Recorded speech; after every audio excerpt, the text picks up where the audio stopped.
Greetings and welcome to the Halloween edition of the Sliders Review. And I'm here today to talk to you about Are You Afraid of the Dark? Curse of the Shadows. Holy crap, this is good. In fact, it's better than the third season, but I didn't know because I never finished it back when it came out in 2021. So the reason why I didn't finish it wasn't because I necessarily didn't like it, but it was mostly because I was unable to view the episodes on the Nickelodeon app for some reason. It let me watch the first three, but after that it just wouldn't let me watch anymore. And so I never finished it. And I never watched it until just now. And holy crap, it is good. Now, there are some things about this I really don't like. My main thing I don't like is the humor. There's just way too much corniness and humorness in humor in this season. And it really turns me off and everything because the story is actually good. The visuals are pretty decent for what they did. But the third season visuals are so much better. But the characters in here actually have a purpose. They're not just random kids like we always see before. They actually have skill sets that actually help them, in this crisis and stuff. And the traumatic story of the Shadow Man is really sad. But I think the woman from season 3 was even sadder. And this is a really, really good season. And it's 6 episodes that are 40 minutes each. I think that's a bit too long and everything. I mean, I am glad they was able to spread it out and tell a good story. But some things they could have cut. This could have been a direct to DVD or direct to streaming movie and everything if they would have cut some stuff out, because it is about 6 hours long. And I wish I would have finished this back then. So I'm like, screw it, man. I got this on DVD and everything now, and it's just man, this is so good. However, I stand by what I said. I don't like season 1. Season 1 is not particularly good, and it's very confusing. But I like these new characters they created. Nothing was bad about season 1, stars and nothing like that. It was just their characters weren't really all that developed and everything. And they just stuck out where they didn't contribute anything to trying to save the day. But anyways, Curse of the Shadows. This is I guess you could say, some people call it the second revival, but it's technically the third, because the series, was created back in the early 90s, then they got canceled, then they brought it back for one more season, and then they had this huge series finale and everything that set the premise for this new rebooted revival and everything, where the stories are actually real and the kids who are telling the stories have to be the one to save the day. So they are in the forefront of trying to stop the evil and everything. I don't know how fans of the original feel about that. When it comes to this third revival, the ratings aren't that great. They dipped big time as each season passed, with the third having the lowest rated season. And after the third, there's been no talk of a fourth season. And I remember watching that first season. I remember reading the comments, and people from the original kids growing up with this seemed to really enjoy it. But I do wonder how they truly feel, because, they're older now, and the younger kids, did they really get into it? Especially with having lower ratings. Now, even though I did not like the humor in this, I understand why there was, because this was pretty dark and gruesome, especially for a Nickelodeon show. And there is literally a man there's a kid that dies in this. There are other kids that die in this thing, and you kind of see them float away into dusty stuff. And there's a man who literally dies on screen. So I bet that rubbed some parents the wrong way, which is probably why the third season was the way it was. But not only that, but now I understand why there was so much humor in this. I mean, there's a lot of humor in this. a lot of like slapsticky one-liners and stuff and cringiness, and it's because it was so dark. They had to remind people, yo, this is a Nickelodeon show for little kids and stuff. But all in all, I am very thrilled. It's just one of those things I'm just gonna have to side past the humor for and just like, bounce it out of my head and stuff. But this was a really good, thrilling, very well written season. And the way they defeated the bad person here this season was a whole lot better than the way they defeated in the first and the third. I just do not like the first season at all. Now, like I said, with this season, it's a bunch of brand new kids, a new midnight society. And I'm confused as to why that is because, I'm sure a lot of other people were confused as well. Like, what happened to season one cast? Well, it turns out this new reboot is an anthology series. So they swap out new kids like every season and stuff. I think even though I liked season two cast a lot more better than season one cast just didn't bring nothing to the table because their personalities weren't written very well. And I think they would have benefited if they would have had a second season. But oh well, it is what it is. Now this Midnight Society is not as creepy as the one from season one. The one in season one acted like a cult and everything. But in this season, they're missing a member, their leader Connor and everything. But not only that, but this is the first and only Midnight Society that does not get, well, actually, technically, it's the first of the second, because in the third season, they're not really outside, like the way in the woods, like everybody else is. They're at a beach because they're at a resort, but hey, whatever. But this is technically the first Midnight Society that does not gather in the woods when they do the whole campfire thing. Instead, these people hang out at the marina at the dock inside a building. Why? Because in their reality, the woods are haunted and everything. And you want to know something? Actually, I can't really say their reality because technically all of these seasons, no matter how many seasons there are all tied. Because, they're all grouped in the same thing because of Sardo and everything. The original actor himself, Richard, what's his name? Richard Demalt or something like that. He reappears from the original series and everything. So technically, like I said before, this is all tied together. So yeah. So it would have been nice if they would have explained, yo, what happened to the original, other members of the Midnight Society? Well, I guess they grew up and went away, but still, explain, But anyways, they are the first group to not hang out in the woods because their woods are haunted.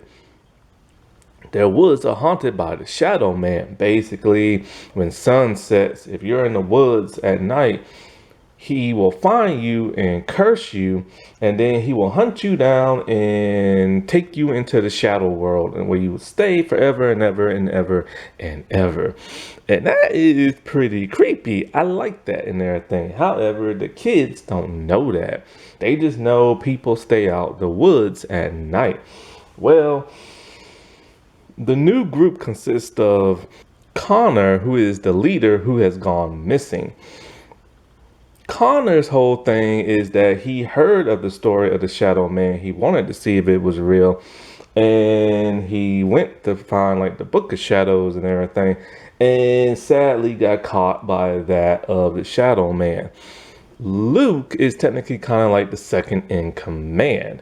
He is looking for Connor. That's his best friend. He also has a crush on Hannah. And so the only thing we know about him is that he's brave and he's looking for his friend, and he'll do anything to save the day.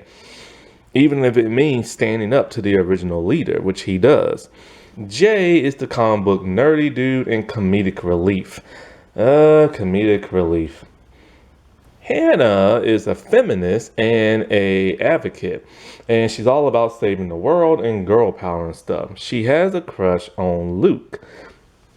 But then, what's interesting is that later on, they set her up as being, a very smart technological person and everything to help, save the day. She has a brother by the name of, and I forget his name. Seth, that's it, Seth. Seth is Hannah's brother. Hmm. I remember when I saw that, I'm just like, this dude is mixed with black and white. How exactly is he related to her? Because I thought he would have been related to Gabby, and she's half black and white. But no, he's Hannah's, like, brother and stuff. And they never explain it, which I wish sometimes they would explain it. I'm all for wokeness and everything. Like, I love it, and I want more of it. But just kind of explain things a little bit, because there's no father figure in for them. Actually, a lot of these kids don't have the second parent. The second parent is missing, and we don't know why. Did they break up? Did they pass away? We don't know.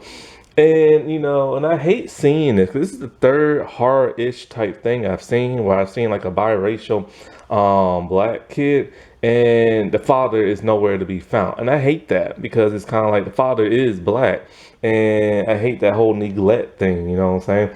And so it would have been interesting to find out. But what's really interesting is that, okay, all these kids are friends, which means their parents should know who they are.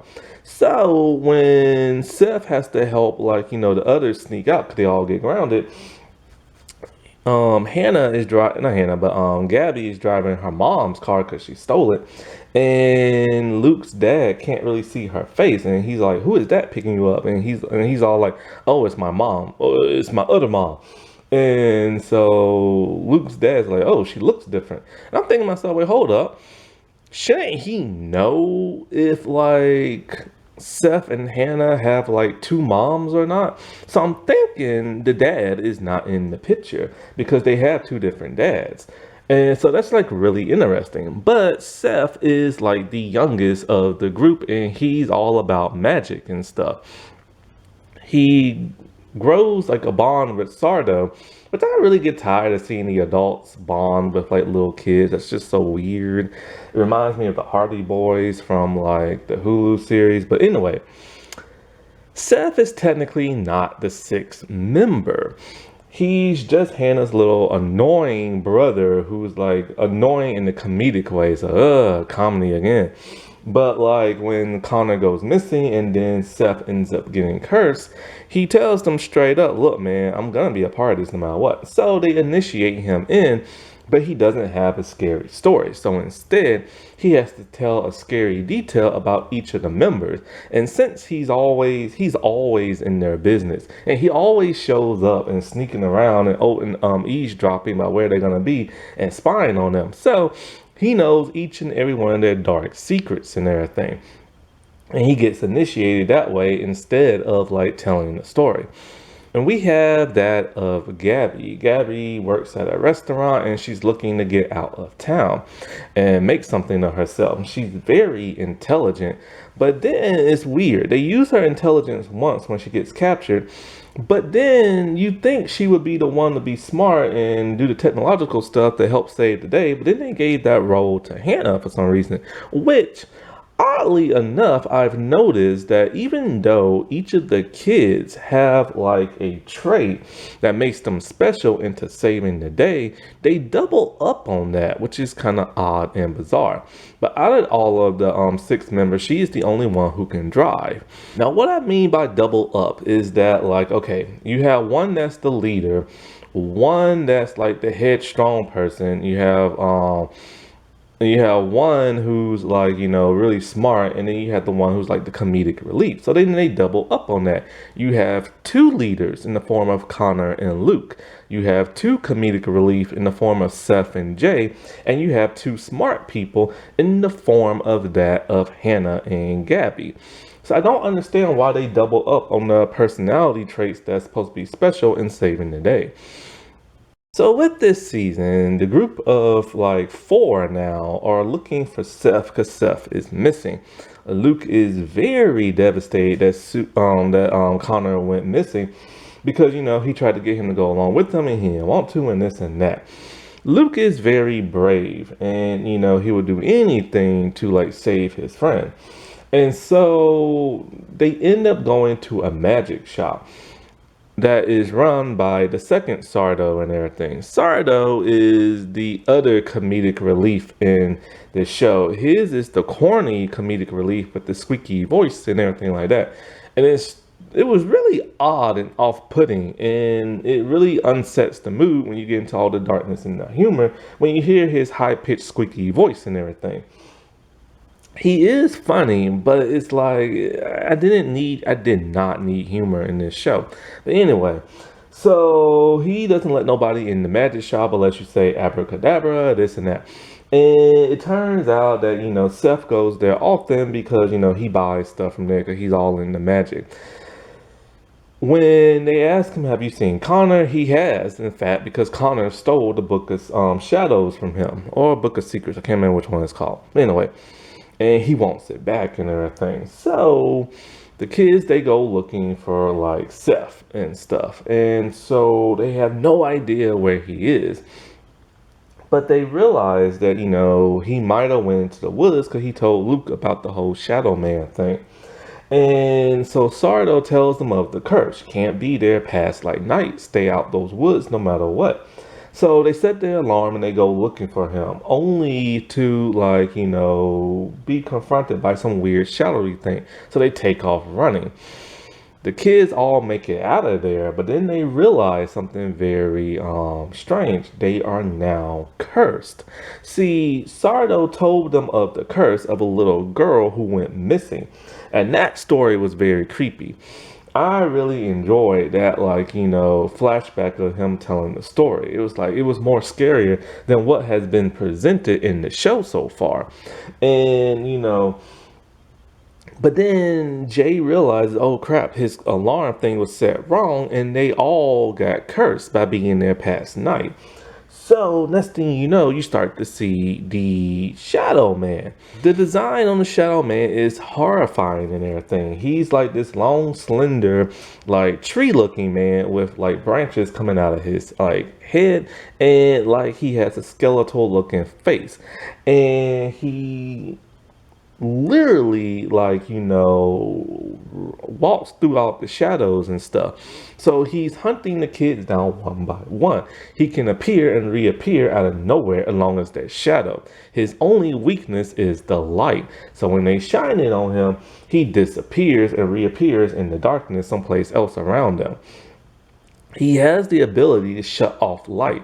All he has to do is wave his hand and a flashlight will turn off or something like that. So he is very hard to defeat in their thing. But the kids always manage because they always find a light source.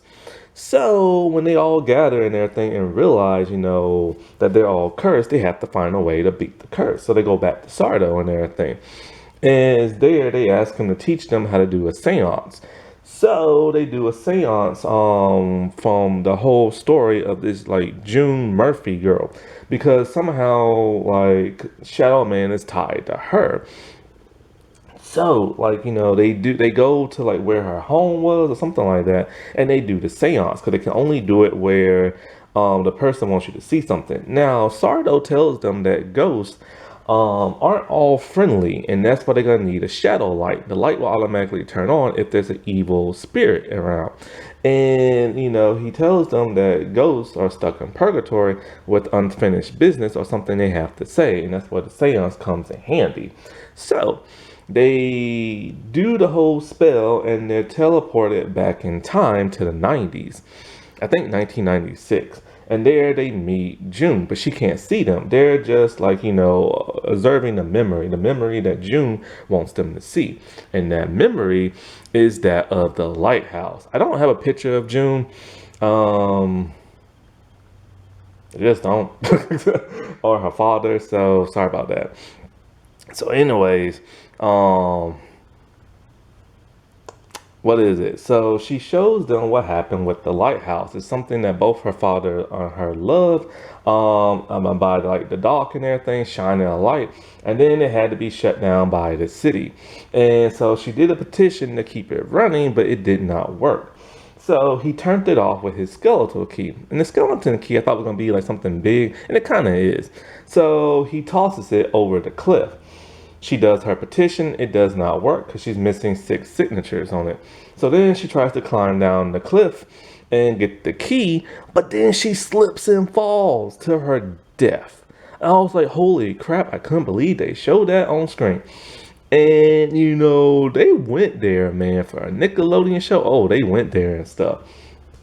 So upset, her dad has like the magic book, and he calls on the spirit of the Shadow Man to curse himself, thinking it will bring back his daughter back to life, but it doesn't, and it curses him. And this is what started the curse of the Shadow Man. Now, this is the part that's confusing because I'll get to that part a little bit later. And so they realized, okay, they have the book now because they found it where the dad hid it and stuff, and they gave it back to Sardo. But before they did that, Luke uses it to break the curse, and so he thinks he did. And when he gives it back to Sardo, he lies and said he never opened it and never used it. Now, we do see a flashback with Connor. Him investigating the Shadow Man, getting cursed and this and that, and he's taken to a shadow world within the lighthouse. The little girl is the girl who went missing in Sardo's story, along with a bunch of other kids. They're in the dark room, the shadow room, and they can't leave. And it's a very depressing type thing. But whenever they're in the woods, wherever there's a shadow, if you call out to a person's name, they can hear you. So when Luke thought he broke the curse, we see Connor reappear in the real world. But he looks dazed and confused, and then the shadow light comes on, indicating he is evil. We go back to the shadow world, and we see Connor is still there. Something was happening to him as the spell was happening, but he stayed stuck there. And so what happened is found out that the Shadow Man use that spell to appear in like a Connor-like body. So it's pretending to be Connor, but it's not using his body. It's more like a shield around his body in the disguise of Connor. And it helps him walk around the daytime. And whenever it's night, he reverts back to his form and goes back on his hunting spree.